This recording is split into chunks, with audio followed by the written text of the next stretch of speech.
আল্লাহর নবী সাল্লাল্লাহু আলাইহি সাল্লাম বলেন দুইটা পাপ মারাত্মক, একটা হলো জিনা, ব্যভিচার, নারীর সাথে হারাম সম্পর্ক, আরেকটা হলো মদ পান করা, নেশা করা। নেশা খোদার কসম হাদিসে আছে, নবীজি বলছে যে নেশা করে এবং জিনা করে, প্রিয় ভাই মনে রাখেন, আল্লাহর নবী বলেন জিনাকার যখন জিনা করে, নেশাখোর যখন নেশা করে, এর ঠিক তার পূর্ব মুহূর্তে আল্লাহ ওই নাফরমানের কলিজার থেকে ঈমান টেনে বাইর করে ফেলে, যেভাবে গায়ের জামা খুলে ফেলে। নবীজি হাদিসে উদাহরণ দিয়েছে। নবীজি সাল্লাল্লাহু আলাইহি সাল্লাম বলেন মান শারিবাল খামরা মান জানা ওয়া শারিবাল খামরা, যে ব্যভিচার করে এবং মদ পান করে, আল্লাহ তার অন্তর থেকে নাজা আল্লাহু মিন কলবিহিল ঈমান, আল্লাহ তার অন্তর থেকে ঈমান এভাবে খুলে ফেলে, কামা ইয়াখলাউল ইনসানু আল কামিসা মিন রাসিহি, মানুষ যেমন তার গায়ের জামা খুলে ফেলে। আল্লাহ যেন বলে নারীর সাথে হারাম সম্পর্ক করতে যাচ্ছ, বেঈমান, দাঁড়া, আমার ঈমান আমারে দিয়া যা, যা এবার যা, যা বেঈমান এবার যা। আল্লাহ যেন মদখোর নেশাখোরকে বলে, নেশাখোর, গাঁজাখোর, ফুট্টাখোর, বাবাখোর, নেশা করতে যাচ্ছ, দাঁড়া, আমার ঈমান আমারে দিয়া যা, যা এবার যা, এবার যাও। বলেন নাউযুবিল্লাহ। কত বড় বিপদের কথা ভাই, এই ঈমান যদি আর ফেরত না আসে, এই ঈমান যদি আর ফেরত না আসে, তো চিরস্থায়ী জাহান্নাম। ঈমানবিহীন কবরে গেলে চিরস্থায়ী জাহান্নামী না? কথা বলে না তো? এই অবস্থায় যদি মৃত্যু হয়, উলঙ্গ ছবি দেখতে দেখতে তুমি যে রাত গভীরে ঘুমায় গেলা, আর যদি ঘুম না ভাঙ্গে, প্রতিদিন সারা পৃথিবীর আন্তর্জাতিক রিপোর্ট এটা, প্রত্যেক দিন সারা পৃথিবীতে প্রতি বছর কয়েক মিলিয়ন মানুষ শুধু ঘুমেই মারা যায়। এটা আন্তর্জাতিক হিসাব, কয়েক মিলিয়ন। 1 মিলিয়ন মানে 10 লাখ, 10 লক্ষ হলে 1 মিলিয়ন হয়, এরকম কয়েক মিলিয়ন মানুষ, মানে কোটি কোটি মানুষ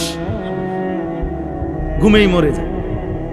আর ঘুম, আমার নিজস্ব জানাশোনা, আমার আত্মীয়র মধ্যে 2 জন মানুষ এমন, 2 জন, একজন মাঝ বয়সী, আরেকজন একটু বয়স্ক, ঘুমের মধ্যে মারা গেছে। জলজ্জান্ত মানুষ, একজন প্রফেসর,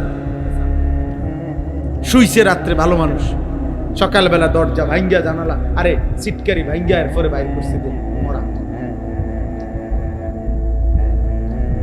এই জন্য আমরা তোমাদের ভালোর জন্য বলছি, আমি কঠোর বললাম, শক্ত বললাম। আমার সমাজ অনিরাপদ হয়ে গেছে। প্রতিদিন পত্রিকার পাতা দেখেন, আপনারা খবর শুনেন, বাবা চাচা যারা আছেন, আপনারা একটু খবর শুনেন, পরকীয়া কি পরিমাণ। নারী পুরুষকে হত্যা করে, পুরুষ নারীকে হত্যা করে, নারী আরেক পুরুষের জন্য নিজের কোলের বাচ্চা মাইরা ফেলে। তোমার এরকম জঘন্যতা পৃথিবীতে তো আইয়ামে জাহিলিয়াতে, সেই ইসলাম পূর্ব বর্বর যুগতে এমন কাহিনী ছিল। এ কোন সমাজ আমাদের?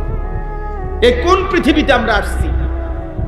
নারীর স্বামী আছে, অন্য পুরুষ খুঁজে, পুরুষ স্ত্রী আছে, অথচ নাফরমান ব্যভিচারী অন্য নারী তালাশ করে।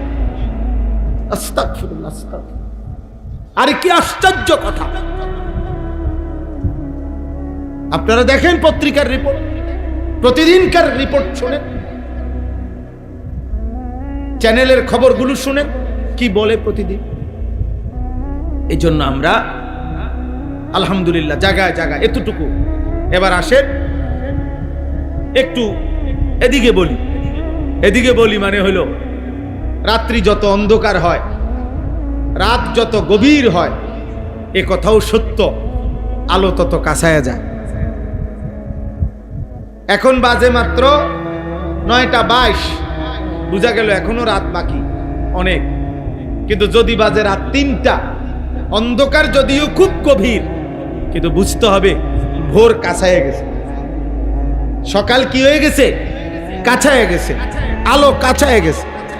এই জন্য চরিত্রহীনতা, অসভ্যতা, মারামারি, খুনি, হত্যা, খুন, ধর্ষণ, ব্যভিচার, হারাম, নাফরমান, অশ্লীলতা, বেহায়াপনা, এটা যেমন খুব বেড়ে গেছে, বোঝা গেছে আরেক পিঠে আলো কাছায় গেছে। এজন্য আলহামদুলিল্লাহ সারা বাংলাদেশে এখন, সারা বাংলাদেশে গলিতে গলিতে গলিতে গলিতে আলহামদুলিল্লাহ আল্লাহর দয়ায় মুসলিম নওজোয়ান, এই 18-20 বছরের কিশোর যুবকরা ইসলামের দিকে, কোরআনের দিকে, ওয়াজ মাহফিল, নসিহত, আল্লাহর দ্বীনের দিকে ব্যাপকভাবে এগিয়েও আসছে। আলহামদুলিল্লাহ আলো কাছায় গেছে। কালকে আমি যেখানে মাহফিল করছি কুমিল্লা সদর দক্ষিণ, ওনারা আমারে দেখাইছে হুজুর ক্লাস 6, 7, 8 সর্বোচ্চ ক্লাস 8 পর্যন্ত পড়ে এই 3 ক্লাসের বাচ্চা প্রায় 25 থেকে 26 জন, ওরা এই মাহফিলটা সাজাইছে। মানে কালকে আমি যে ওয়াজ করছি, কয় যে হুজুর আমাদের সবচেয়ে বড় লিডার ক্লাস 8-এ। তাহলে বোঝা গেল আলো কাছায় গেছে। আলো কি কাছায় গেছে আলহামদুলিল্লাহ। প্রত্যেক জায়গায় সারা বাংলাদেশে আমরা, সেদিন আমি সিলেট ফজরের নামাজের পরে বাদ ফজর বয়ান করছি। এই 3-4 দিন আগে আমরা একটা কাজ করি সারা বাংলাদেশে, ফজর ক্যাম্পেইনের কাজ করি, অর্থাৎ ফজরের নামাজে মুসল্লি বৃদ্ধির জন্য সারা বাংলাদেশে আমরা ফজরের মুসল্লি বৃদ্ধির জন্য প্রচারণা করি। কিশোর যুবকদের মাঝে ছেলেরা ফজর পড়বে, ফজরের নামাজই হবে। আমাদের বিজয় ফজরের নামাজে, কোরআন শরীফে আছে, সূরা বনী ইসরাইলের মধ্যে আছে ফজরের নামাজ বিজয়ের নামাজ, ফজরের নামাজ। এই জন্য ফজরের নামাজের অনেক ফজিলত।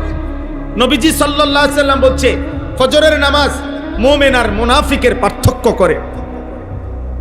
কোন ব্যক্তি মুমিন না মুনাফিক, আল্লাহর কসমে কোরআন ধরে বললাম, নবীজির হাদিস মতে এটা প্রমাণ হয় কিভাবে? ফজরের নামাজ। নবীজি যাকে ফজরের নামাজে অনুপস্থিত দেখতেন তাকে মুনাফিক মনে করতেন। সাহাবায়ে কেরাম বলছেন আমরা নবীজির জামানায় যাকে আমরা ফজরের জামাতে না দেখতাম, খোদার কসম আসানা বিহি জান, হযরত আব্দুল্লাহ ইবনে ওমর বলেন আমরা তাকে ভাবতাম হয় রোগাক্রান্ত আর নয়তো মুনাফিক। লোকটি হয় অসুস্থ যার কারণে আসতে পারে নাই, আর নয়তো মুনাফিক। মুনাফিক মুনাফিক কোরআনুল কারীমে স্পষ্ট আছে মুনাফিকের ব্যাপারে। আল্লাহ বলছে মুনাফিক এমন, মূলতই সে আল্লাহর পথে আসতে চায় না। ওয়ালাউ আরাদুল খুরুজা লা আ'আদ্দু লাহু উদ্দা। আল্লাহ বলে সে যদি আসলে আমার পথে বের হইতে চাইতো তাহলে কিছু প্রস্তুতি নিত। মানে আসলে যদি সে ফজরের নামাজ পড়তে চাইতো তাহলে সে মোবাইলে অ্যালার্ম দিত, তাইলে সে অ্যালার্মওয়ালা ঘড়ি কিনতো, তাইলে তার আগে আগে ঘুমাইয়া যাইতো, তাইলে সে 1-2 জনের সাথে পরামর্শ করত যে ভাই আমি কিভাবে উঠতে পারি। এই নিয়ে তার কোনো মানসিক প্রস্তুতি নাই, এটা তার কলজার ভিতরেও নাই। তাইলে আল্লাহ তাআলা বলছেন এটা মুনাফিকের চিহ্ন। ওয়ালাকিন কারিহাল্লাহু বিআসাহুম ফাসাব্বাতাহুম ওয়া কিলা কুদু মাআল কাঈদিন। নাউযুবিল্লাহ। আল্লাহ কোরআনে বলছে মূলত মুনাফিক এমন, আল্লাহই চায় না মুনাফিক ইমানদারের সুরত ধরুক। আল্লাহ বলেন আমি চাই না মুনাফিক ঘৃণিত, এই জন্য আমি চাই না ওই আমার পথে আসুক, যা। এই জন্য আল্লাহই তখন তাকে বসাইয়া রাখে আর বলে উকউদু মাআল কাঈদিন। আমার যেই নাফরমান বান্দা আমার আল্লাহকে ভুলে বসে আছে জায়গায় জায়গায়, তুইও যা ওই নাফরমানদের সাথে বসে থাক, বাইরে যা হইতে থাক। কোরআন শরীফের আয়াত, কি সাংঘাতিক কথা দেখছেন। এই জন্য তো বলতেছিলাম বাদ ফজর দেখছি যুবক সাইকেল দিয়া দিয়া ফজরের নামাজ জামাত ধরছে। পুরা 3 তালা মসজিদ, সিলেট শহরে সদরে একটা বড় মসজিদে পুরা 3 তালা, 2 তালা, নিচতলা কানায় কানায় পূর্ণ ছিল। তখন ওই মুসল্লিরা বলল যে হ্যাঁ হুজুর এটা ইনশাআল্লাহ আগামী দিনে এটা হবে ইনশাআল্লাহ, খুব দ্রুতই ইসলামের বিজয় হবে। চূড়ান্ত বিজয় হবে সেদিন। মুসলমানের জুম্মা আর ফজরের মুসল্লি বরাবর হবে যেদিন। নিয়ত করো ইনশাআল্লাহ, ইনশাআল্লাহ তোমার হাতে আগামী দিনের পতাকা উঠবে ইনশাআল্লাহ, কালিমার পতাকা, ইসলামের পতাকা ইনশাআল্লাহ। সারা পৃথিবী আড়মোড়া ভেঙে নতুন করে রেডি হচ্ছে। সারা পৃথিবী দুই ভাগ হয়ে যাচ্ছে, কুফর একদিকে, মোমেন একদিকে। আগামী দিনে চূড়ান্ত যুদ্ধ এমনই হবে। আল্লাহ আমাদেরকে বুঝ দান করেন, আল্লাহ আমাদেরকে বিবেক দান করেন। আল্লাহ তাআলা আমাদের এই ছেলেদেরকে আল্লাহর দিকে ফিরায়া দেন। আমি অনুরোধ করলাম, একটা ছেলেকে হলেও বললাম, প্রিয় ভাই, আমার এটা ফিকির, আমার এটা চেষ্টা, আমার এটা আন্তরিক প্রচেষ্টা। আমি আর এখন কাউকে কোনো প্রতিপক্ষ মনে করি না, কাউকে না, কারো প্রতিপক্ষ আমার কোনো প্রতিপক্ষ মনে করি না। আমার আর কোনো প্রতিপক্ষতার দরকার নাই। আমি মনে করি আমাদের এই মুসলিম কিশোর যুবক নওজোয়ানরা আল্লাহর দিকে ফিরবে, 5 ওয়াক্ত নামাজ পড়বে, ফজরের নামাজ জামাতে পড়বে, আগামী দিনের ইসলামের পতাকা উড়াবে ইনশাআল্লাহ, ইনশাআল্লাহ। বলো ইনশাআল্লাহ, বলো নওজোয়ান ইনশাআল্লাহ। তোমরা চেষ্টা করো আব্বা, নষ্ট হইও না। নষ্ট হইলে কেউ মনে রাখবে না। পচে গেলে মানুষ ফেলে দিবে, আবর্জনা মানুষ ফেলে দেয়, পচা জিনিস মানুষ ফেলে দেয়, নষ্ট হয়ে গেলে মানুষ ফেলে দেয়। তুমি যদি চরিত্রহীন নারী দেখে দেখে, ছবি দেখে দেখে, অশ্লীল দৃশ্য দেখে দেখে, উলঙ্গ ছবি দেখে দেখে আব্বা শরীরটা, চরিত্রটা, আখলাকটা নষ্ট করে ফেলো, কেউ খবর নিবে না।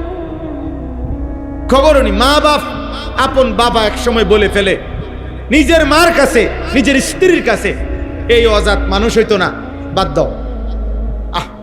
আপন পুতের ব্যাপারে বলে ফেলে এই অসভ্য আর মানুষ হইতো না, বাদ দাও। তারে যেটা মনে করি এটা করতে কও, আমি জানি না তার ব্যাপারে। কোন বাবা যদি এটা বলে ফেলে, এবার তারে ডাকবে কে? মা যদি বলে ফেলে, এবার তাকে ডাকবে কে? বলো ভাই। এই জন্য ফজরের নামাজ পড়ো। ফজরের নামাজ বরকতপূর্ণ নামাজ। নবী সাল্লাল্লাহু আলাইহি সাল্লাম বলেছেন, মান সাল্লা সালাতাস সুবহি ফাহুয়া ফি জিম্মাতিল্লাহ। যে ফজরের নামাজ পড়লো সে নিজেকে আল্লাহর হাতে তুলে দিল, আল্লাহর সুপুর্দ করে দিল, আল্লাহর জিম্মায় ঢুকে গেল। সুবহানাল্লাহ। এজন্য আমরা প্রত্যেকটা যুবকের পরিবর্তন চাই। বলেন ইনশাআল্লাহ, বলেন ইনশাআল্লাহ। আমার মাদ্রাসা কুমিল্লা ক্যান্টনমেন্ট, ময়নামতি, সাহেবের বাজার, আলহামদুলিল্লাহ মাদ্রাসায় এই বছরও 534 জন ছাত্র আছে, নিয়মিত ক্লাস করে। 450 উপরে ছেলে বোর্ডিং এ থাকায় আমি আরেকটা বড় জায়গা কিনছি আমার মাদ্রাসার জন্য। 115.5 শতক জায়গা, একসাথে প্রায় 2,67,00,000 টাকা শুধু জায়গার দাম। এই উদ্দেশ্যে কিনছি যে একটা আলাদা প্রতিষ্ঠান করতে চাচ্ছি, যে প্রতিষ্ঠানের উদ্দেশ্য সারা বাংলাদেশের স্কুল, কলেজ, ইউনিভার্সিটির যত কিশোর নওজোয়ান, এরা বছরের যেই কোনো দিন, যার যখন ছুটি হয়, সুযোগ হয়, অবসর হয়, 3 দিন হোক, 30 দিন হোক, 1 ঘন্টা হোক, 30 ঘন্টা হোক, আসবে, যাবে, সেখানে দিন শিখবে। ওযু, নামাজ, সূরা, কেরাত, দোয়া, কালাম, পাক, নাফাক, রুকু, সেজদা, যেটুকু সময় হয় শিখবে। যে আসবে যখন, দিন শিখবে তখন। যার সময় যতক্ষণ, দিন শিখবে ততক্ষণ। এটা আমার আশা। আলহামদুলিল্লাহ আমরা গত বছরও 500-র মতো ছেলে 6 দিনে মোট 2 বারে 3 দিন করে স্কুল কলেজের ছেলে আমরা ওযু, নামাজ, সূরা, কেরাত, দোয়া, কালাম এগুলা শেখাইছি। যাদের সুযোগ হয় আমাদের মাদ্রাসার ওই বিশাল জমিতে অংশগ্রহণ করবেন। আমরা এক নামাজের মুসল্লা পরিমাণ, যায় নামাজ পরিমাণ টাকা নেই। একটা জায়গার, আমাদের ওই জায়গার 4200 টাকা, এক মুসল্লা পরিমাণ, যায় নামাজ পরিমাণ টাকা। আমি কাগজ দেই সারা দেশে, হ্যান্ডবিল আছে আমার, হ্যান্ডবিলের মধ্যে আবেদনটা লেখা আছে, বিকাশ নাম্বার আছে, অ্যাকাউন্ট নাম্বার আছে। যার সুযোগ হয়, একটা বড় স্বপ্ন, একটা বড় কমপ্লেক্স হবে, যে পারে অংশগ্রহণ করবে। আল্লাহ তাআলা তৌফিক দান করেন।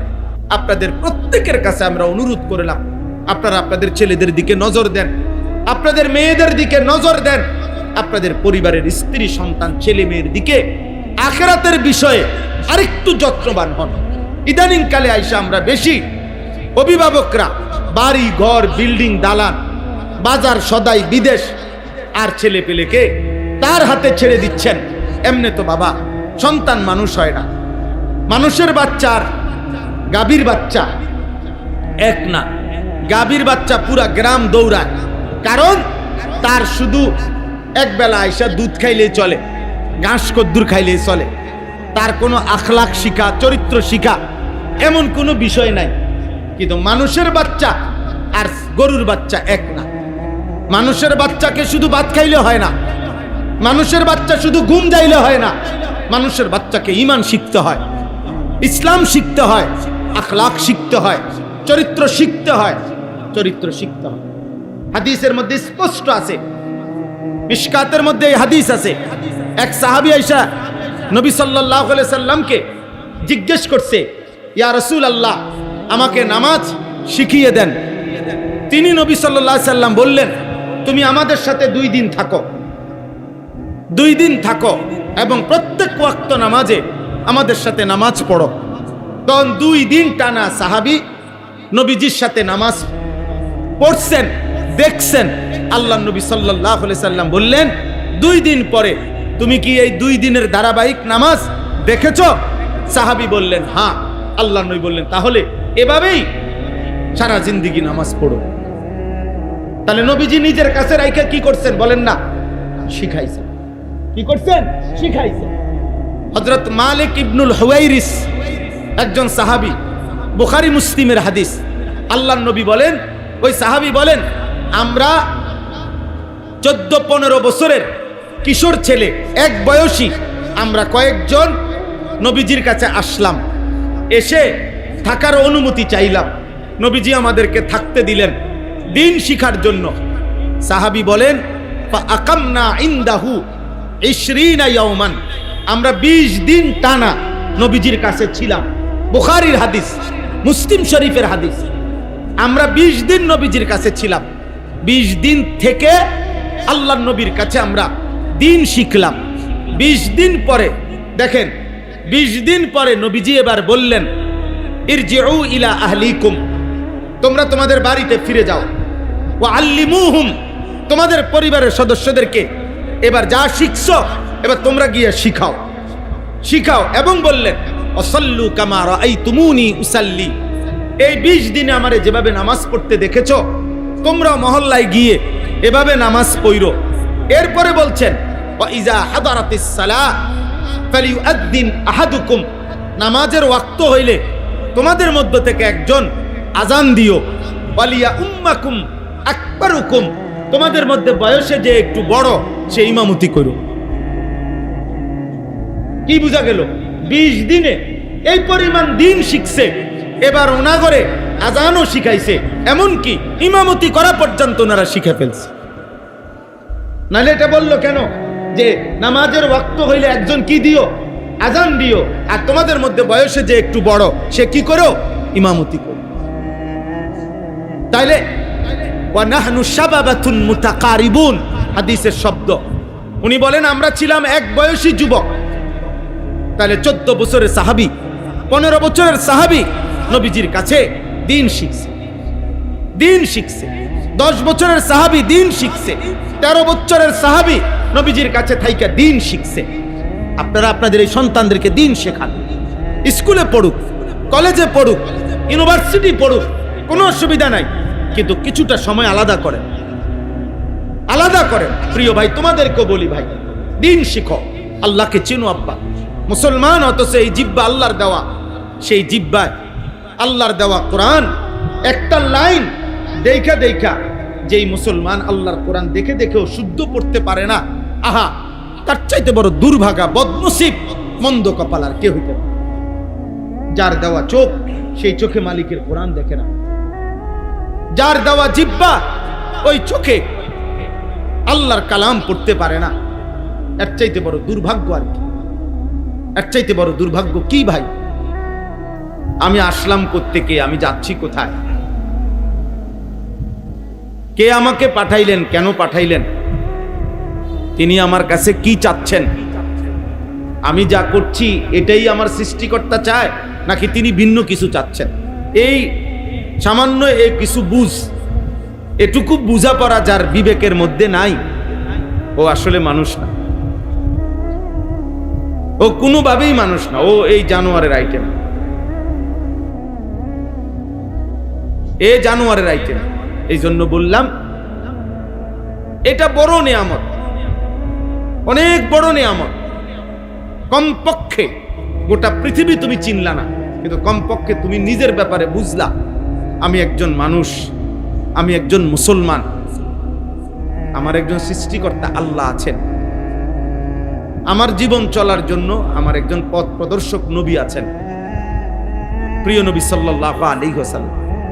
আমার জীবনের জন্য একটা কিতাব আছে কোরআন, আমার একটি সুনির্দিষ্ট ধর্ম আছে ইসলাম, এবং আমার একটা গন্তব্য আছে মৃত্যু, তারপরে কবর, তারপরে হাসরের মাঠ, তারপরে মিজান, তারপরে ফুলসিরাত, তারপরে জান্নাত কিংবা জাহান্নাম।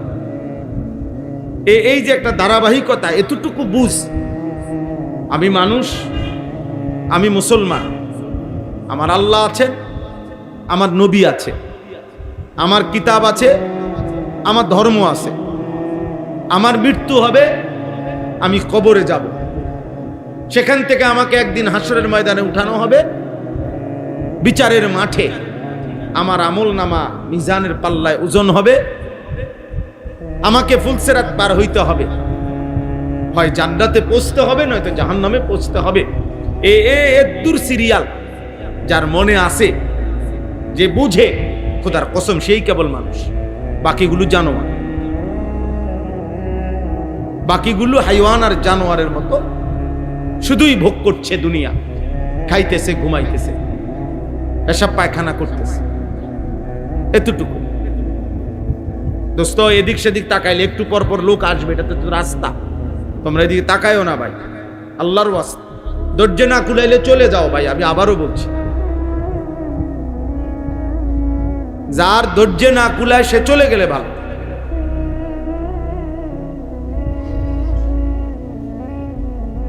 মূলত তাইলে আমি এই কথাটা বললাম, আবারও বললাম, আমাদের এই ছোট্ট হিসাব, ওই যে দেখবেন আউলিয়ায়ে কেরাম, বুজুর্গানে দিন, যুগ যুগ ধরে সব তরিকার পিসাবরা, আউলিয়ারা এটা বলে যে এটা আউলিয়াদের কথা, হাদিস না, পীর বুজুর্গদের কথা, মাশায়েখদের কথা, যে নিজেকে চিনলো সে আল্লাহকে চিনল। মান আরাফা নাফসাহু ফাকাদ আরাফা রাব্বা, এটা হাদিস না যদিও, কিন্তু এটা একটা মহাসত্য কথা, একটা চমৎকার বাক্য।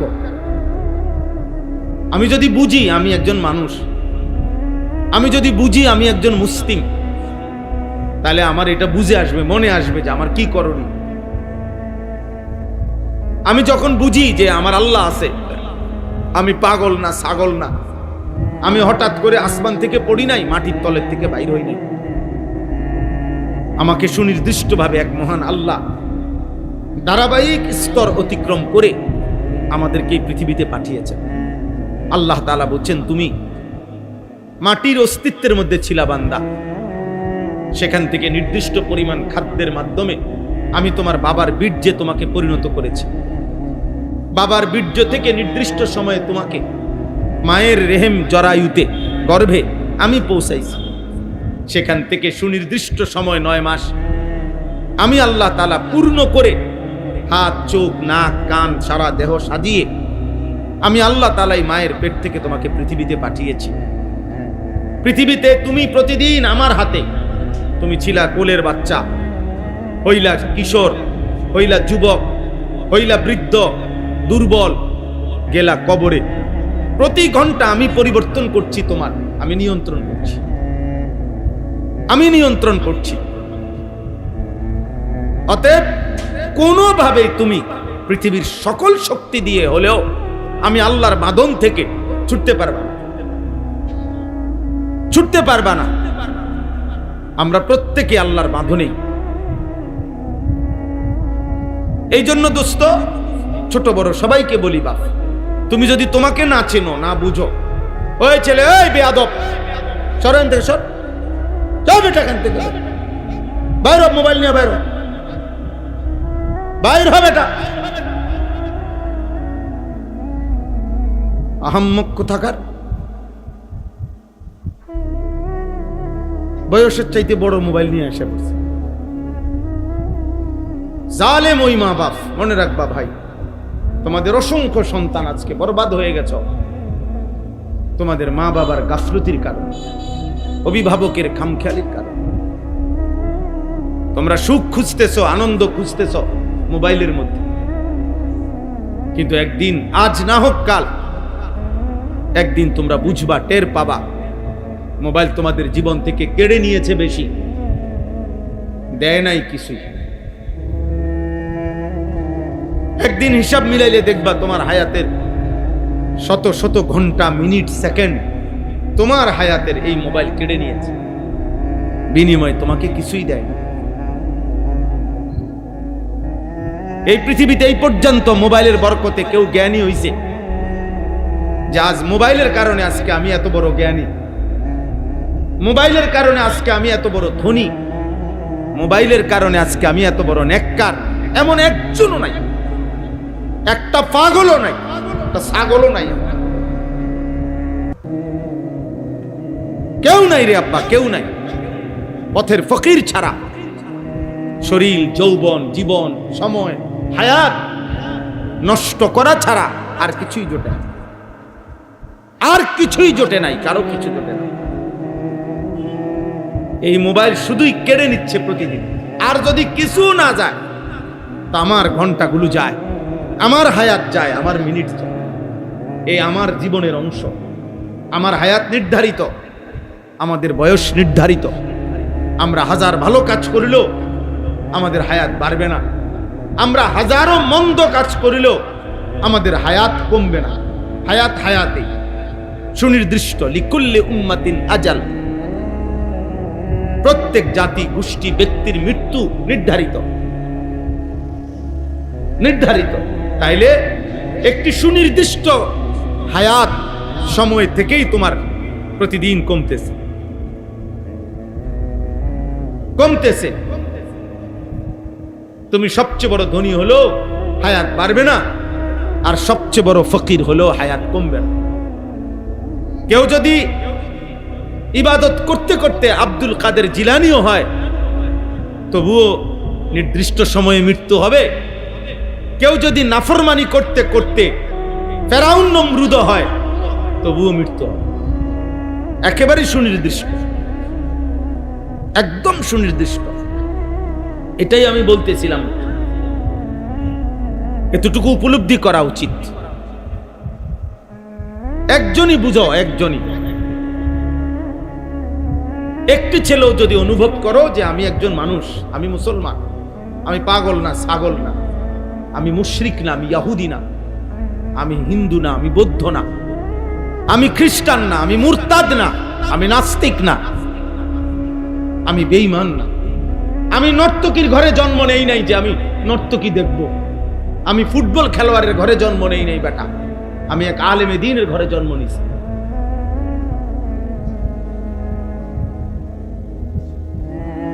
আমি কেন ফুটবল খেলোয়াড়ের মতো সাজবো, কেন ক্রিকেট খেলোয়াড়ের মতো সাজবো, কেন? আমি তো ফুটবল খেলোয়াড়ের ঘরে বড় হই নাই, আমি তো ক্রিকেট খেলোয়াড়ের ঘরে বড় হই নাই, আমি তো সিনেমার নর্তকীর ঘরে বড় হই নাই। আমার মা পবিত্র মা, আমি মায়ের পবিত্র দুধ পান করছি, আমি পবিত্র মায়ের গর্ভে জন্মগ্রহণ করেছি। আমি রাস্তার নর্তকী, বেহায়া নারী, মোবাইলের উলঙ্গ নারীর ঘরে জন্ম নেই নাই। এতটুকু বুঝো মিয়া, নিজের মার কথা মনে করো, নিজের বোনের কথা মনে করো। যখন তুমি নারী দেখো, অস্থির ছবি দেখো, একবার ভাইবো, তোমার মাকে যদি এমন উলঙ্গ বিবস্ত্র কেউ দেখে, তোমার বোনকে যদি কেউ দেখে, রক্তে যদি মানুষের রক্ত থাকে কারো, সে মেনে নিবে এটা? কথা বলে না, কেউ মেনে নিবে এটা? তো তুমি কেন অন্যের মাকে দেখছো? তুমি কেন অন্যের বোনকে দেখতেছ? আব্বা,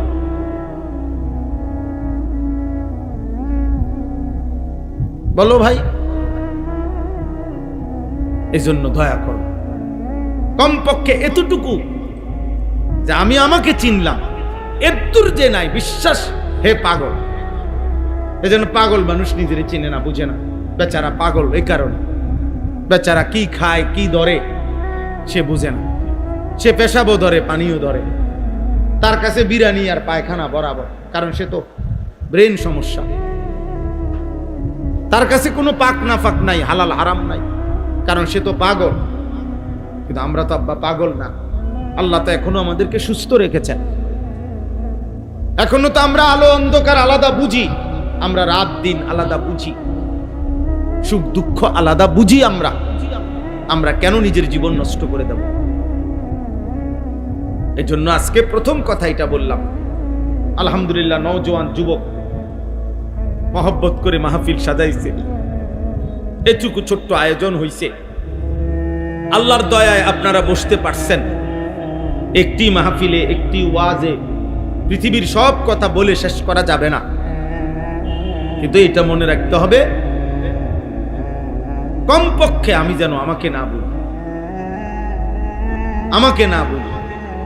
কোন মানুষের উপরে আল্লাহর সবচেয়ে বড় আযাব, কোরআনের তাফসীরে আছে, কোন মানুষের উপরে আল্লাহর সবচেয়ে বড় শাস্তি কি দুনিয়াতে? কোন মানুষের উপরে আল্লাহর সবচেয়ে বড় দুনিয়াবী শাস্তি হলো, আল্লাহ তাকে যাকে আত্মভোলা করে দেয়, অর্থাৎ যার আর মনে থাকে না কবর, হাসর, আখিরাত, পরকাল, মৃত্যু, হালাল হারাম, পাক নাফাক, জায়েজ না জায়েজ, এই বুঝ, এই অনুভূতি থেকে দূরে সরে যায়। খোদার কসম, কোরআনের তাফসীরে আছে, ওইটাই হচ্ছে ওই ব্যক্তির উপরে আল্লাহর সবচেয়ে বড় লানত, সবচেয়ে বড় আযাব, সবচেয়ে বড় মুসিবত। দিনের পর দিন যার কাছে হালাল হারামের কোনো আর পার্থক্য নাই, পাক নাফাকের কোনো পার্থক্য। দিন যায়, মাস যায়, সপ্তাহ যায়, রাত শেষ হয়, ভোর আসে, কখন কোন নামাজের ওয়াক্ত হয় সে জানে না। ফজরের আজান হয় কখন সে জানে না, ফজরের ওয়াক্ত হয় কখন সে জানে না, কোনটা হালাল কোনটা হারাম সে জানে না। তার কাছে মদ মধু বরাবর, তার কাছে সালাম গালি বরাবর, তার কাছে ব্যবসার টাকা সুদের টাকা বরাবর, তার কাছে মা বোন আবার অন্য ভিন্ন নারী বরাবর, সব এক। মার দিকেও তাকায়, নর্তকীর দিকেও তাকায়, কষ্টের টাকাও খায়, সুদের টাকাও খায়, সালামও দেয়, গালিও দেয়। হ্যাঁ, একদিকে গোসলও করে, আরেকদিকে পেশাব করে পানিও লয় না, পাক নাফাক বরাবর বরাবর। কারণ হাইওয়ান যে, পাগল যে, মাথা খারাপ যে, মানুষরূপী পশু যে, এই কারণ পার্থক্য নেই। এই জন্য বললাম, ওয়ালা তাকুনু কাল্লাযীনা নাসুল্লাহা ফাআনসাহুম আনফুসাহুম। আল্লাহ তাআলা কোরআন কারীমের মধ্যে বলছে, বান্দা ওই মানুষদের মতো হইও না যারা আমি আল্লাহকে ভুলে গেছে, ফলে আমি তাদেরকে তাদের পরিচয় ভুলাই দিছি। আজ তারা আর নিজেকেই চেনে, আজ নিজেকেই বুঝে না। এর চাইতে বড় আফসোস আর কিছু। তোমরা বলো ভাই, তোমরা এই যে কিশোর ছেলে, বলো আব্বা, তোমাদের যাদের চুল মুশরিক বেঈমানের মতো, তোমার কি আসলে মনে আছে তুমি মুসলমান? প্রিয় ভাই বলো, একজন বিবেক থাকলে বলো। তোমরা যারা এশার নামাজ এখন পড়লা না, তোমাদের মনে আছে তোমরা মুসলমান? আমি এখান থেকে গাড়ির থেকে নাইম্মা দৌড়াইয়া গেছি, জামাত ধরছি, অথচ আমি এখানেও দেখছি, এখানেও দেখছি মুসলমানের বাচ্চা ভিডিও করতে, ছবি তুলতে ব্যস্ত।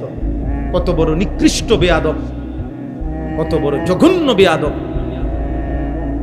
এত বড় বেয়াদব যে মসজিদের সামনে ছবি তুলতেছে, কিন্তু আল্লাহর ঘরে নামাজ হইতেছে। তোর উর্ফে খোদার কত বড় লানত! আল্লাহ তোরে মসজিদে ঢুকাইল না, তো মুসলমানের ঘরে বড় হয়েছে। ছি ছি ছি, থু এই নামাজ, থু তোর কপাল, থু তু, আফসোস তোর কপাল, আফসোস, লানত বেটা ওই জীবনের উপর যে মসজিদের সামনে দিয়ে হাইটা যায়, মালিক তারে মসজিদে ঢুকায় না। ছি ছি ছি,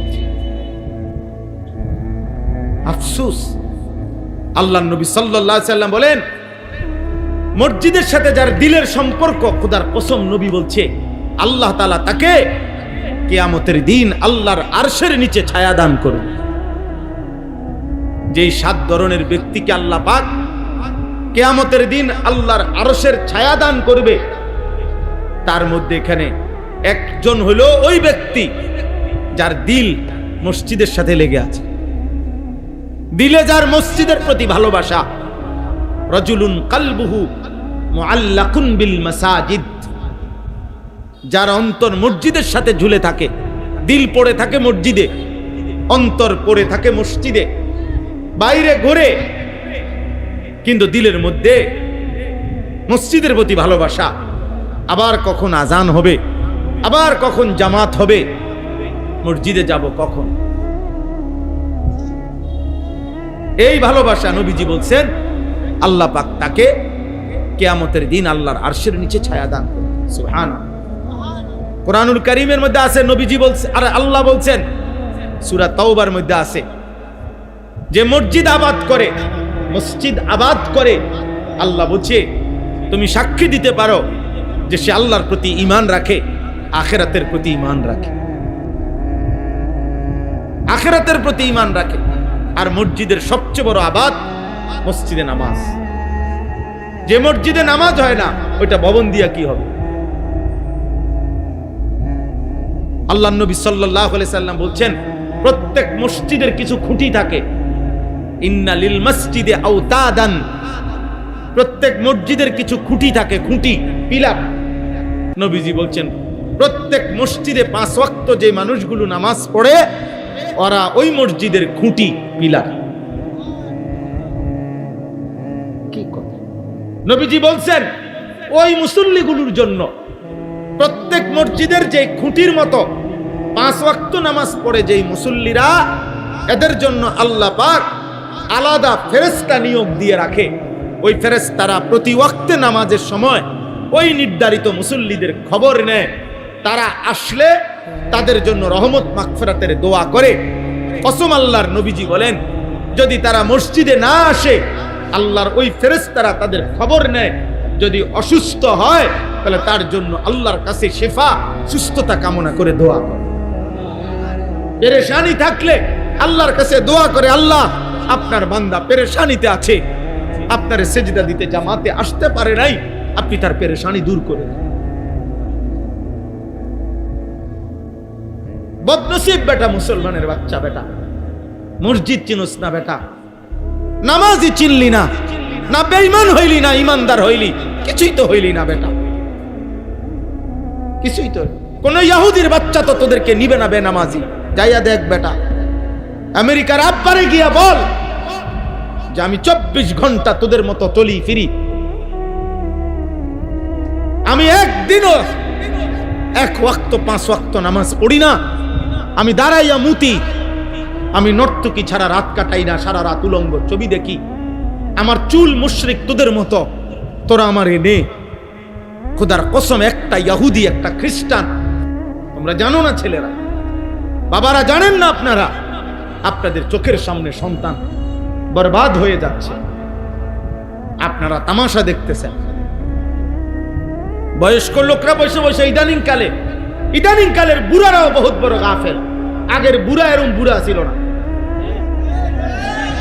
হ্যাঁ, ইদানিং কালের বয়স্ক লোক খামখেয়ালি। আগে আজ থেকে 30 বছর আগের বুড়া অনেক সাহসী ছিল। 30 বছর আগের বুড়ারা পুরা গ্রামের মধ্যে যারাই দেখছে অনিয়ম তারই ধমক দিছে, তারই 2-4 অক্ষর কথা বলছে। অনকার বুড়াই বসে সারাদিন বিড়ি গায়, ওই কি বলবে আল্লাহর কথা? আর বিড়ির গন্ধে তো কাছে যাওয়া যায় না, ও বাকি মানুষের বলবে কি? চা দোকানটার থেকে ওঠে না, সারাটা দিন সুযোগ পাইলে দৌড় মারে চা দোকানে। যিনি বলেন, বলে হুজুর না আমি বলি, আমনে ভালো, আমনে বলছি, ঠিক আছে না? সবাই আলাদা হয়ে গেছি আমরা, কেমনে নিয়ন্ত্রণ হবে আব্বা? যেখানে আপন কন্যা, আপন বোন, 8 বছরের বাচ্চা মেয়েও যেখানে নিরাপদ না, যে মাটিতে, তোমরা টিকবা কেমনে আব্বা? আরে ছেলেরা বুঝো বেটা, তোর বোন আছে ছোট, আগামী দিনে তোর বোন নিরাপদে বাঁচবে কেমনে আব্বা? তোমাদেরও তো ছোট বোন আছে। 8 বছরের মেয়ে যদি আমার বাংলার জমিনে যদি 92% চাইতে বেশি মুসলমান, 3 লক্ষের চাইতে বেশি মসজিদ আছে বাংলাদেশে, প্রতিদিন কমপক্ষে 30 লক্ষ ছাত্র ছেলে মেয়ে মাদ্রাসায় পড়ে, যে বাংলাদেশে 5 ওয়াক্ত নামাজের মসজিদে আজান হয়, সারা বাংলাদেশে কোথাও এমন নাই যেখানে আজান নিষিদ্ধ।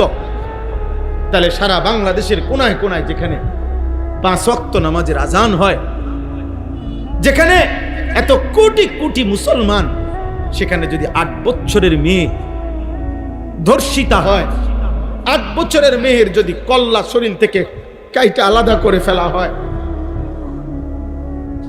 এতটা ছোট্ট মাসুম মেয়ে, ও আখেরাতে গিয়ে কি বলবে, আল্লাহর কাছে কি বলবে? ওই ছোট্ট মেয়েটা যদি হাসরের ময়দানে দাঁড়ায়া আল্লাহকে বলে, আল্লাহ আমার জাতির এতগুলো মানুষ বেঁচে থাকতে আমি 8 বছরের মেয়ে আমার এভাবে মেরে ফেললো, আমার শরীরটা 2টা টুকরা করে ফেললো, তাহলে বলো আব্বা, বলো বলো ছেলেরা, তোমাদের বিবেকে যদি লাগে তোমাদের বোন আগামী দিনে নিরাপদ? কত বড় বেয়াদব, চিন্তা করছেন? বেয়াদব কি পরিমাণ ঘাটতেরা, যে এতগুলো কথা বলতেছি কিন্তু ও ওর মোবাইলে আলবে।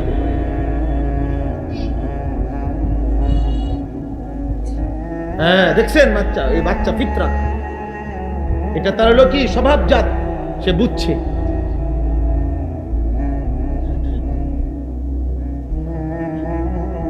প্রত্যেক মানব সন্তানের ভিতরে এই ছোট বাচ্চা ওইটা বুঝছে, ওই দেখছেন নি, ওই মোবাইল ধরে রাখছে, মানে সৃষ্টিগতভাবে গুনার প্রতি ঘৃণা। খোদার কসম, এই কোরআন ধরে বলি, আল্লাহ মানুষের জন্মসূত্রে দিয়ে দিছিলেন, এই পরিবেশ নষ্ট করে দিয়েছে আল্লাহ। জন্মসূত্রে মানুষের বাচ্চার মধ্যে আল্লাহকে মানার যোগ্যতা দিয়েই পাঠাইছিলেন, কিন্তু আমরা আফসোস, আমরা সবাই মিলে আমাদের সমাজ ছেড়ে দিছি আমরা। তোমরা বলো ভাই, তোমরা যারা 18 বছর, 14 বছর, 16 বছরের ছেলে, তোমরাই বলো, তোমাদের ছোট বোন আছে না কারো? তো তোমাদের বোন আগামী দিনে কেমনে নিরাপদ থাকবে বলো ভাই? সবাই মিলে যেভাবে তোমরা মোবাইলে পাগল হয়ে গেলা, সবাই যে যা পাইতেছো দেখতেছো, সবাই মনে করে চাচ্ছ সারা পৃথিবীর সব নারী, তোমার দেশের সব মহিলা উলঙ্গ হয়ে যাক, তুমি সবাইকে দেখতে চাচ্ছ, তাইলে আগামী দিনে তোমার বোন বাঁচবে কেমনে? তোমার কন্যা বাঁচবে কেমনে? আমারও তো 4.5 বছরের ছোট্ট মেয়ে আছে, আমার সে মেয়ে বড় হবে কোন সমাজে বলো? আগামী দিনে আল্লাহ চাহে তো, এখন তোমাদের যাদের বয়স 16 বছর, 18, 20 বছর, আল্লাহ যদি হায়াত দেয়, আমরা দোয়া করি আল্লাহ তোমাদেরকে হায়াত দিক, তো তোমরাও তো আব্বা আগামী 10 বছরের ব্যবধানে আল্লাহ দিলে ইনশাআল্লাহ তোমরা তো বিয়ে করবে। তো যে মেয়েটা বড় হইতেছে, আগামী দিনে তুমি যাকে বিবাহ করবে, ও যদি ইজ্জত নিয়ে বড় না হয়, সতীত্ব নিয়ে বড় না হয়, চরিত্র নিয়ে বড় না হয়, তো তুমি চরিত্রবান মেয়ে কোত্থেকে খুঁজে আনবে? তোমরা যে যাকে পাচ্ছ, যে যেখানে পাইতেছ, নারীর ছবি তুলতেছ, মেয়ের ছবি তুলতেছ, যে যাকে পাচ্ছ তারে ফুসলাইয়া প্রলোভন করে হারাম প্রেম ভালোবাসার নামে অশ্লীলতার মধ্যে ডুবাই দিতেছ। তা আগামী দিনে বাঁচবা কেমনে আব্বা? পবিত্র নারী মিলবে কিভাবে? মোবাইলের নারী আর ঘরের বিবাহিত স্ত্রী এক কথা না, দুইটা তো এক বিষয় না রে বাপ। বাঁচতে শিখো, বাঁচতে শিখো। আমরা বললাম এটা একক কোনো সরকারের দায়ী করলে হবে না, একটি দেশের সম্মিলিত জনগণ আমরা, ছোট বড় নাবালেগ বয়স্ক নারী পুরুষ, আমাদের প্রত্যেকের সচেতনতা, প্রত্যেকের সামষ্টিক প্রচেষ্টা আমাদের সমাজ থেকে এই মুহূর্তে বাংলাদেশে একেবারে মরণ ব্যাধি, একেবারে মহামারীর মতো ধর্ষণ এবং পরকীয়া বাংলাদেশের এই মুহূর্তে একেবারে চ্যালেঞ্জিং পর্যায়ে পৌঁছে গেছে, যা যদি এই মুহূর্তে নিয়ন্ত্রণ করা না হয় আমার দেশের ভবিষ্যৎ পুরাপুরি অন্ধকার হয়ে যাবে, পুরাপুরি পুরাপুরি। এজন্য তোমরা প্রত্যেকটা যুবক যার যার জায়গা থেকে, আমরা আওয়ামী লীগ বিএনপি বুঝি না, আমরা জাতীয় পার্টি জামাত ইসলাম বুঝি না, আমরা বুঝি 18 কোটি বাংলাদেশের প্রত্যেকটা জনগণ বলতে হবে দর্শকের বেবিচারীর নগদ বিচার চাই, নগদ শাস্তি চাই, আমরা নগদ বিচার হইতে হবে, নগদ। আজকে যদি প্রিয় ভাই শহীদ শরীফ উসমান হাদি থাকতো তো দেখতা প্রতিবাদ কাকে বলে। ইমানদার চলে গেছে, সাহসী যুবক চলে গেছে, নয়তো দেখতা তুলপার হয়ে যাইত। আল্লাহ পাক আবার আমার দেশে তোমাদের মাঝ থেকেই হাদির মতো সন্তান আল্লাহ কবুল করে নেন। দয়া করো, প্রত্যেকে ফিকির করো, আখলাকের হেফাজত করো। আব্বা, তোমার মা আছে, তোমার বোন আছে, তোমার কন্যা আছে, তোমার স্বজন আছে। আমরা পারস্পরিক মানুষ, সামষ্টিক মানুষ, আমরাই সবাই সবাই আত্মীয় স্বজন, আমরা সবাই সবার আপনজন।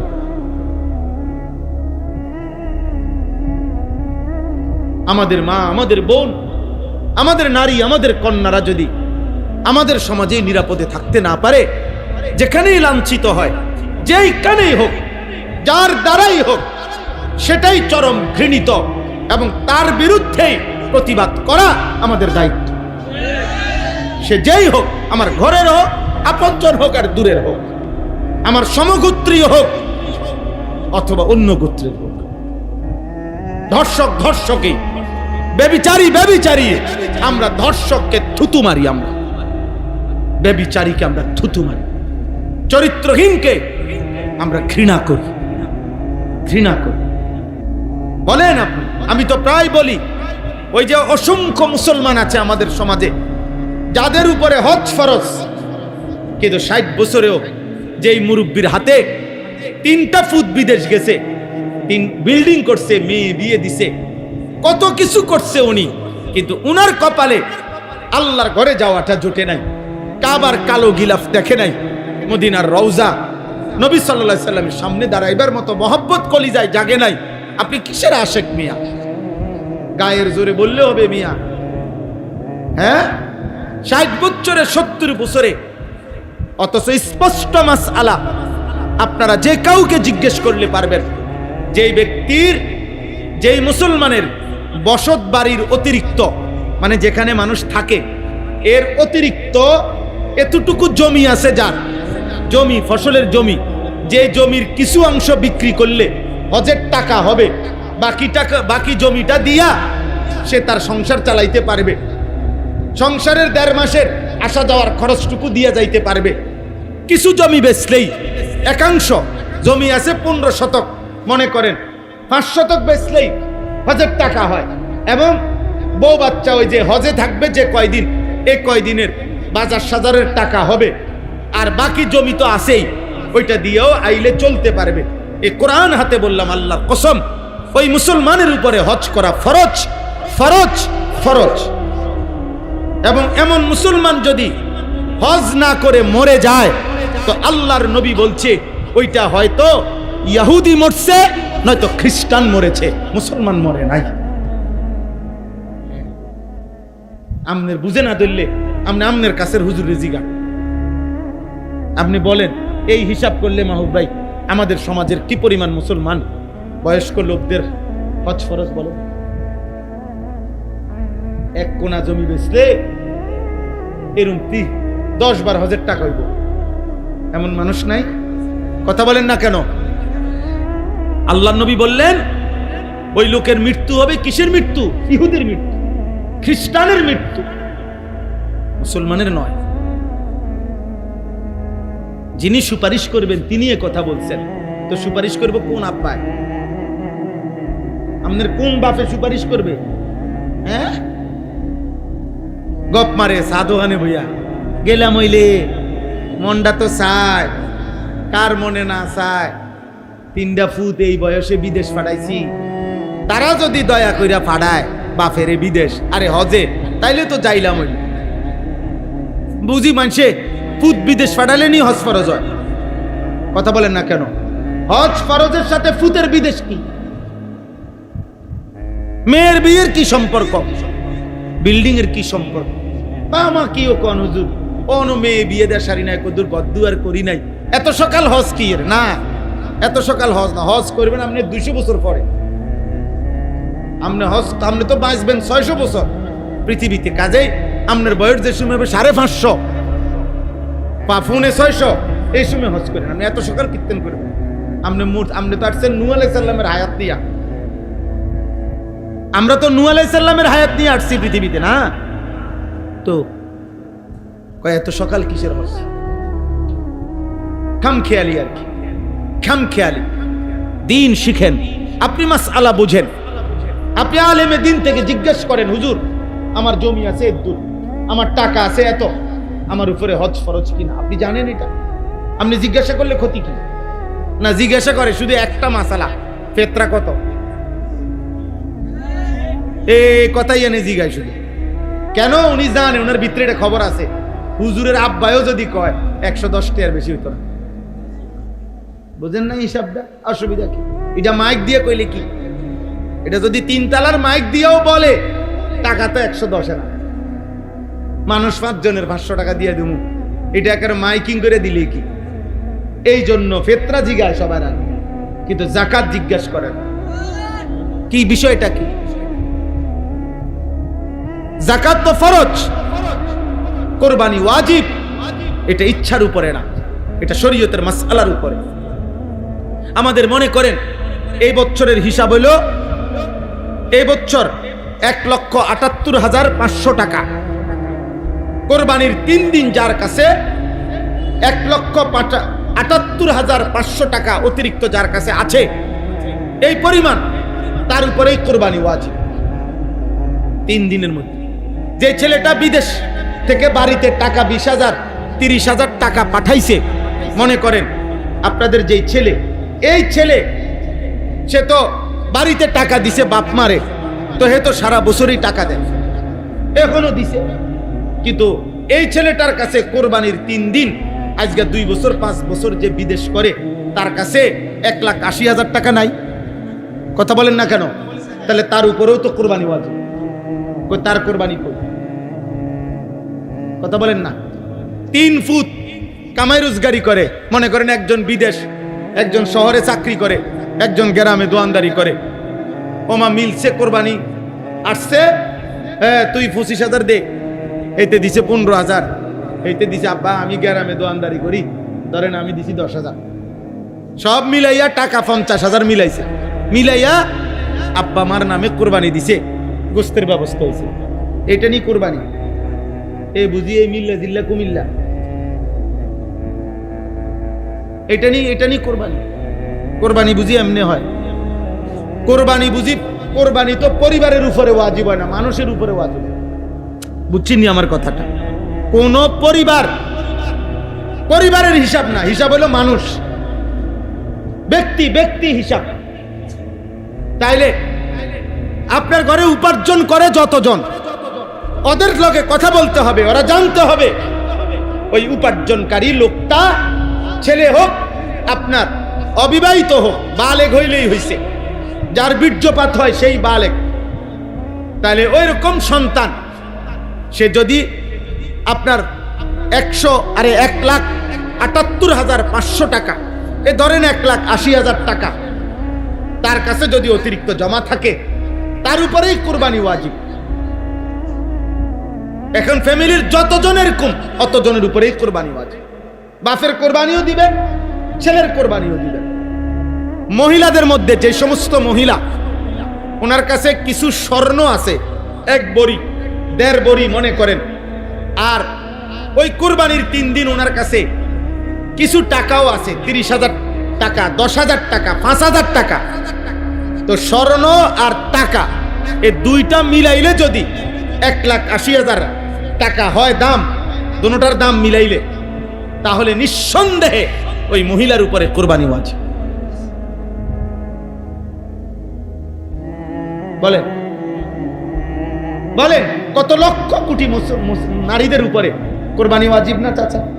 মহিলার 1 বড়ি স্বর্ণ গহনা আর মহিলার কাছে 10,000 5,000 টাকা আছে, তো দুইটা মিলাইলে 1,80,000 টাকা হবে নি? 1 বড়ি স্বর্ণের দামে তো 2 লাখ টাকা, 2,70,000। কিও মহিলার মাতেও না, মহিলারে বলেও না, মহিলারে এগুলা মহিলা বেডিতে জিগাইলেও বলতো না, বা সাবধান এটি তুমি বুঝদা না, তোমার কাম শুধু রুডি, তুমি শুধু রুডি বেলবা আর গোশত রাইনবা আর রাক্ষস বাকিগুলা খাবে, আর মহিলার কোনো আখেরাত নাই। বুঝেন নাই? মহিলারে মনেও করাবে না। যেই মহিলা আজকে 40 বছর 30টা বছর তোমার সংসার করে, তোমার সন্তানের জন্য সে তার জীবনটা শেষ করে দিছে, সে এই ফ্যামিলির মহিলা স্ত্রী, সে আজকে এত বছর সংসারের জন্য এত কিছু করে, তার জন্য কোরবানি দিলে অসুবিধাটা কি? অসুবিধাটা কি? 20,000 টাকা আল্লাহ দিছে, 25,000 টাকা আল্লাহ দিয়েছে, তো আল্লাহর দেওয়া সম্পদ আল্লাহর পথে ব্যয় করিলে আল্লাহ আবার দিবে। আবার দিবে না? কথা বলেন না। আগের বার কে দিছে, তো পরের বার কে দিবে? তো খরচ করার আগে দিছিল কে? তো খরচ করলে আল্লাহ আবার দিবে, আল্লাহ আবার দিবে। এই জন্য আমাদের সমাজে অসংখ্য পুরুষের উপরে, মহিলাদের উপরে কুরবানি ওয়াজিব। আপনারা খামখেয়ালি করেন, খামখেয়ালি করেন। আল্লাহ তাআলা আমাদেরকে আমল করার তৌফিক দান করেন। আমি এই শেষ কথা আমার এটা, কোরবানির মধ্যে আল্লাহ তাআলা বলছেন, বান্দা আমি শুধু 2টা জিনিস চাই। 1 নাম্বার জবানে আমার নাম, আমার জিকির। 2 নাম্বার দিলে তাকওয়া, আমি আল্লাহর ভয়, আমার ভালোবাসা। আমি তোমার থেকে 2টা নেব, জবানে আমার নাম শুনবো, দিলে আমি ভয় শুনবো, তাকওয়া। আল্লাহ তাআলা বলেন, তুমি যদি জিকির করো বিসমিল্লাহ আল্লাহু আকবার, এইটা যে বলো, আমি আল্লাহ তাআলা এটাতেই খুশি। আর দিলে যে আমি আল্লাহর জন্যই করেছ, এটা যে আমি বুঝ পাইছি, আমি এতেই খুশি। আমি এই 2টাই নেব, গোশত পুরাটা তোমার এই দিয়ে দিলাম, আমার গোশত লাগবে না। ফাকুলু মিনহা, গোশত তুমি খাও, আত্মীয়রে খাওয়াও, গরিব দুঃখীরে খাওয়াও, আমার লাগবে না। আমি তাকওয়া চাই। আমি কি চাই? তাকওয়া চাই। আমি হারাম টাকা দিয়ে কুরবানি দিলে হবে না, তাহলে সেটা তাকওয়া হবে না, গুনাহমুক্ত হইলে হবে না, শতভাগ পবিত্র টাকা হইতে হবে। কি হইতে হবে বলেন না? আমার মসজিদ আজকে জুমার সময় জিজ্ঞাসা করছে আমারে, এই সুদখোরের কোরবানির কি হবে? আমি বলছি সুদখোরের উপরে কোরবানি ওয়াজিব হয় না, কারণ সুদখোরের তো কোনো টাকাই নাই। এটা জানেন? সুদখোর তো ফকির, কারণ সুদখোরের সুদের যে টাকা, এটা তো হের না, হারাম তো হে মালিক না, এটা তাতে তো ফকির। তারা আমরা সবাই মিল্লা আগে গোস্ত দিয়ে আসা উচিত। ফকির, এ তো ফকির মূলত, নাই তো সে হারাম খাবে কেন? এই জন্য হারাম দ্বারা কোরবানি দিলে সেই কোরবানি আদায় হবে। সবচেয়ে ভয়ঙ্কর কথা হইল যে হারাম দ্বারা কোরবানি যদি দেয় কেউ হারামের টাকা দিয়া, তাইলে শরিকের বাকি শরিকদারদের কারো কোরবানি হবে। বিপদ তো এখানে। তুই তো গেছত, তুই আমগরও শেষ করছিস, মারছে তো মারছে, সবাইরে মাইরা দিছে, শেষ, বরবাদ করে দিছে। এই জন্য সতর্ক থাকা চাই, সতর্ক থাকা। আল্লাহ আমাদেরকে হালাল উপার্জন থেকে কোরবানি করার তৌফিক দান করেন।